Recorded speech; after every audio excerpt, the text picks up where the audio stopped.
തദ്ദേശ തെരഞ്ഞെടുപ്പിൽ UDF അധികം നേടിയത് 3000-ഓളം വാർഡുകൾ.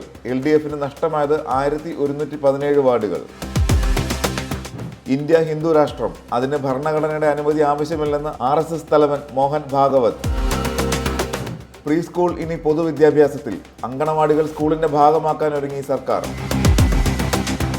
സെബി നിയമം ഇല്ലാതാകുന്നു, ഓഹരി വിപണിയെ ഇനി നിയന്ത്രിക്കുക സെക്യൂരിറ്റീസ് മാർക്കറ്റ്സ് കോഡ്. ഭീതിക്ക് വിരാമം, പത്തനംതിട്ട വടശ്ശേരിക്കര കുമ്പളത്താമണ്ണിൽ കടുവ കെണിയിൽ വീണു. വാളയാർ ആൾക്കൂട്ട കൊലപാതകം, ധനസഹായത്തിൽ തീരുമാനമായില്ല. രാംനാരായണന്റെ കുടുംബവുമായി ഇന്ന് റവന്യൂ മന്ത്രിയുടെ ചർച്ച. പാകിസ്ഥാൻ അതീവ ജാഗ്രതയിൽ, റാവൽപിണ്ടിയിൽ ഇന്ന് ഇമ്രാൻഖാൻ അനുകൂലികളുടെ പ്രതിഷേധ റാലി, കനത്ത സുരക്ഷ. -1, മഞ്ഞുവീഴ്ചയിൽ തണുത്തു കുറച്ച് മൂന്നാർ.